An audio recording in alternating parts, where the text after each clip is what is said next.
4 quick thoughts on Fed Day. The FOMC today announced unchanged policy for now on the overnight interest rate, on the pace of QT runoff, and on the collective expectation of the committee for the number of rate cuts in 2024. 25 BP cuts. The longer dot plots also show some increase in committee members' expectations for the neutral short-term interest rate, the so-called R-star, originally popularized, I think, by Greenspan. The Fed clearly believes that the situation in commercial real estate, CRE, and its effect on the banking sector is manageable. If they didn't think so, then they would be hastening to lower rates to ease the refinancing problems that are hitting that sector. I have been befuddled recently because airfare prices and the CPI have been higher than would be anticipated given the movement in jet fuel prices. Belatedly, I think I know what is going on. The issues with Boeing planes has meant that, and I didn't know this, Boeing has greatly reduced its deliveries to airline companies as they sort out the problems with their MAX jets. Judo Bank Flash Australia Composite. Prime Minister Flash Australia Composite PMI Output Index, 52.4, February, 52.1, 11-month high. Flash Australia Services PMI Business Activity Index, 53.5, February, 53.1. 11-month high. Flash Australia Manufacturing PMI Output Index, 45.4, February, 45.2, 2-month high. Flash Australia Manufacturing PMI, 46.8, February, 47.8, 46-month low.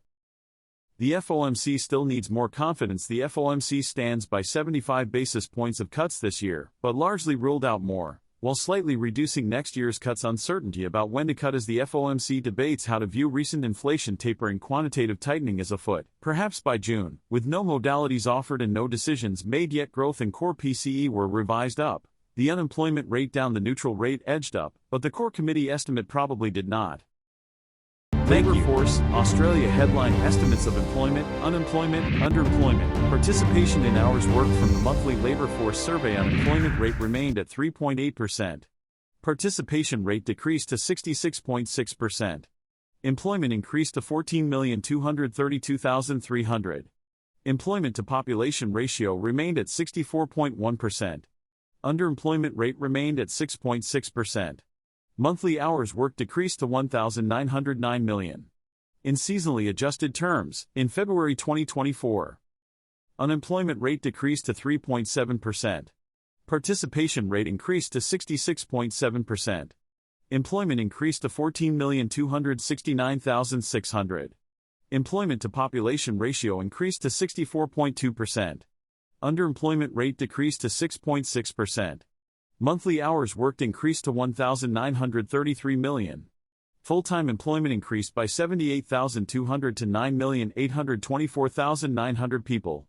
Part-time employment increased by 38,300 to 4,444,700 people. Japan Finance Minister Suzuki says closely watching FX moves with a high sense of urgency. Won't comment on forex levels. Says it's important for currencies to move in a stable manner. Is closely watching FX moves with a high sense of urgency. Makes no comment when asked about currency intervention. On his no comment on currency intervention, by making no comment when asked about currency intervention, Minister Suzuki leaves open the possibility of intervening in the currency markets, without committing to any specific action.